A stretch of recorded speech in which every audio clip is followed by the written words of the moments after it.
Estamos de regreso en esta entrevista con David Rivera y el presidente de la República.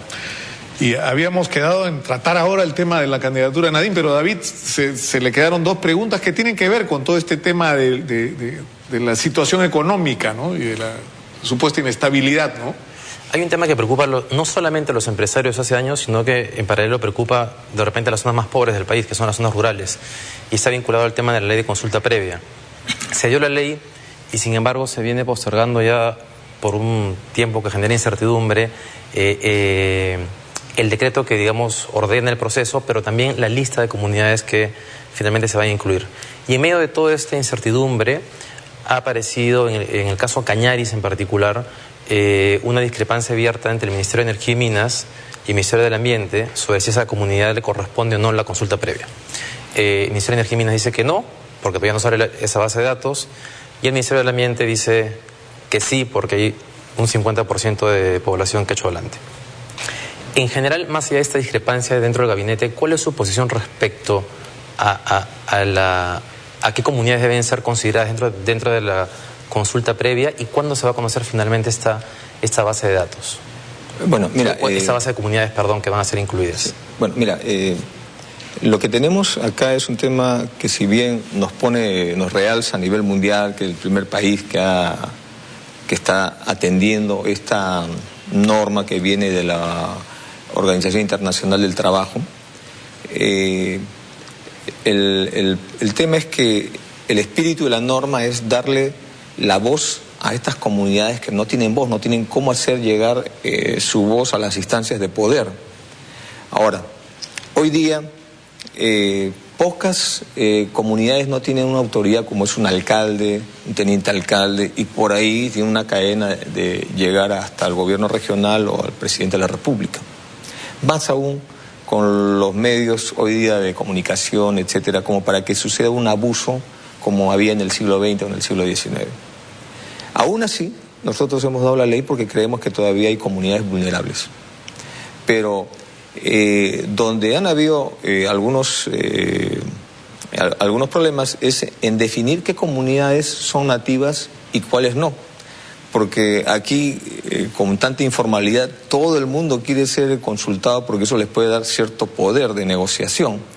A pesar de que la ley establece que, igual que los requerimientos de la OIT, establecen que la consulta no es vinculante. No es vinculante. No es vinculante. O sea, si yo quiero invertir en una localidad, ¿no?, y la comunidad me dice que no, pues las autoridades de gobierno pueden decir que sí y va la inversión, pero el gobierno debe asumir, ¿no?, la responsabilidad de coberturar a estas comunidades esos factores que le pueden afectar esa inversión, el tema de agua, el tema de pastos para su ganado, etcétera, ¿no?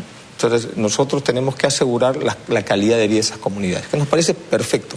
¿Cuándo se va a conocer esa lista de comunidades? Acá hay dos temas. Uno es que hay una comunidad que está litigando con Ambiente y por lo tanto está en un proceso penal, en un proceso judicial, y por lo tanto eso no se puede publicar hasta que no se resuelva esto. Pero además, ¿no?, lo que está habiendo ahora es un proceso de revisión de comunidades. No se trata de publicar hoy día y que mañana tengas medio Perú con comunidades. Primero, en la costa, básicamente no hay comunidades nativas. Por el proceso de migración a la costa, donde está el 60% de la población, ¿qué comunidad nativa tienes? Por ejemplo, Chilca no es una comunidad nativa, ahí encuentras de todas partes del país, ¿no? En la sierra, la mayor parte son comunidades agrarias, producto de la reforma agraria, etcétera. Más que todo, comunidades nativas se dan en las zonas de selva, con estas poblaciones que muchas veces o antiguamente se llamaban no contactados, ¿no? Pero hoy día, con la infraestructura, la modernidad, estamos tratando de articular a todas las comunidades. Pregunta final, antes de pasar al tema de mí, porque Nicolás se me está está pidiendo el tiempo. Solamente para cerrar un tema que ha sido rumor desde ayer. ¿El ministro Castilla ha renunciado al gabinete a raíz del tema Petroperú y Repsol? Y ya lo nombré nuevamente. No ha renunciado. ¿No ha renunciado? ¿Por ningún motivo?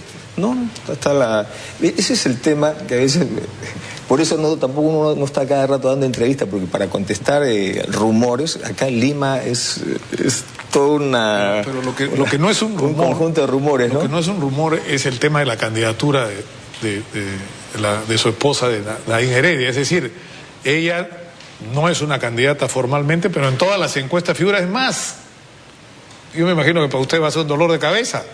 En la encuesta publicada el día de hoy en La República le gana a todos si las elecciones fueran hoy día. Pero eso hace legítimo preguntar, ¿ustedes están contemplando que Nadine Heredia sea candidata? Nosotros no estamos contemplando ese escenario. Nosotros estamos preocupados en desarrollar el país, en construir el país.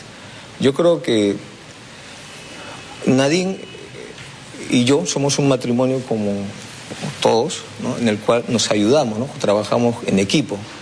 Ella, y más cuando hay hijos de por medio, trabajamos en equipo, ¿no? Ella es cofundadora del partido, ha participado en las campañas electorales, ¿no? Y ella ya tenía un nombre propio, una ejecutoria propia, antes de que yo llegue a la presidencia. Ella es mi compañera, pero no cogobierna, ni la han elegido para ser presidenta. El presidente soy yo. Pero es una activista de las políticas sociales que viene llevando a cabo el gobierno. Por eso ella participa, asiste a los eventos donde normalmente puede fortalecer las políticas que venimos llevando el gobierno.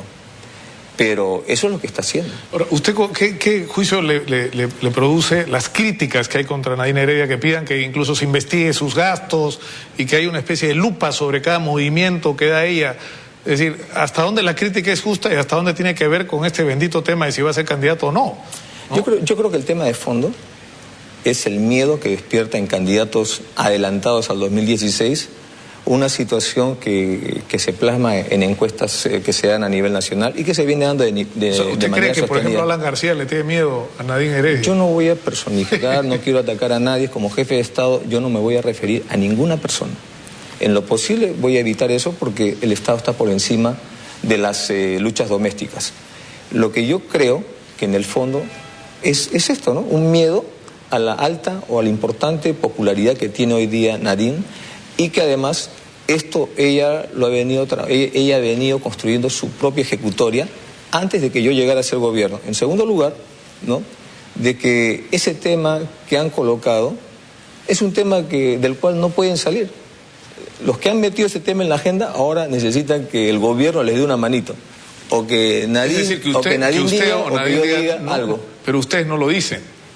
Que sigan con su tema, que me dejen trabajar, que sigan ahí dándole. O sea, que tampoco nos el problema de ellos es cómo salen de este problema. Ellos han metido un tema y ahora no saben cómo salir del tema. Entonces, elucubran, gastan papel haciendo esto, gastan minutos de televisión. Pero hay una cosa que sí es verdad, pues, presidente. Dentro de 3 años va a haber elecciones, parece lejos. Pero ya Alan García se lanzó, Alejandro Toledo tiene expectativa de volver a ser presidente, PPK quiere ser presidente también. Hay mucha otra gente que tiene, César Acuña, etcétera. Entonces, y ustedes son una alianza, ¿no es cierto? Ustedes han trabajado, ¿no?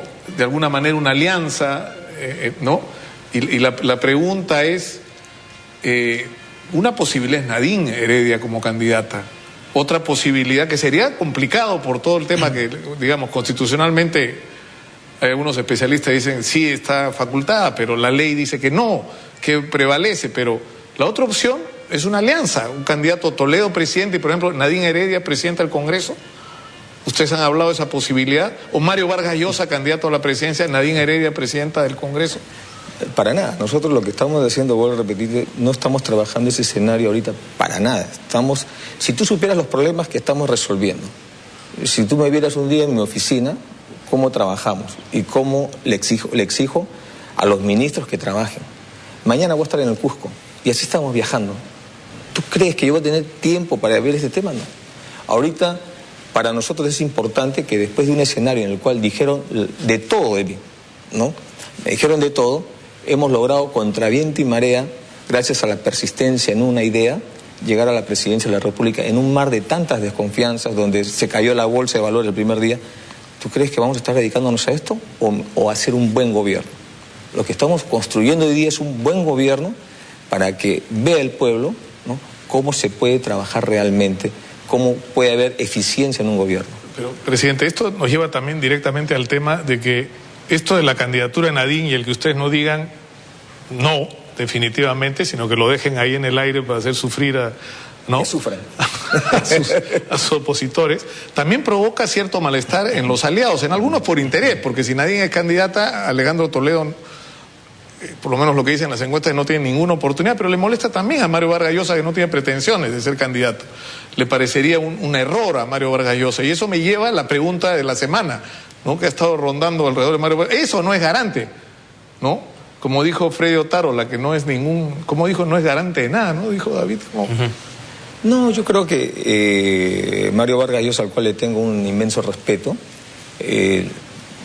es un actor político importante y que ha dado un apoyo político a la candidatura a partir de la segunda vuelta. Pero eso no quiere decir que nosotros tengamos que seguir lo que dice Mario, ¿no? Porque el pueblo no lo ha elegido a él, el pueblo me ha elegido a mí. Y yo acepto las críticas, los cuestionamientos de todos, inclusive y con mayor razón la de Mario Vargas Llosa, pero las responsabilidades las tomo yo, ¿no? Y yo no me voy a dejar llevar por determinadas críticas, etcétera, ¿no? Yo tengo una responsabilidad con el país que va inclusive por encima de mi familia y por encima de los amigos.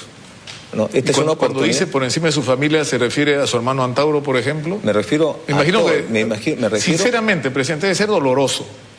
Es doloroso. Es que el costo de ser presidente, ¿no? Que muchos no lo tienen, pero yo lo tengo que asumir. Y estamos trabajando así. Entonces, yo recibo críticas, en este caso de diferentes actores políticos, etcétera, de personalidades, pero mi responsabilidad, más que con ellos, es la responsabilidad con el pueblo. Y además, cuando hubo estos apoyos en segunda vuelta, era porque nos estábamos enfrentando a un proyecto que venía pues de haber gobernado el país entre la corrupción y la violación sistemática de los derechos humanos y el robo pues, y el aplanamiento de las instituciones del país. Está todo los valores antidemocráticos. Entonces, obviamente, no había otra tampoco.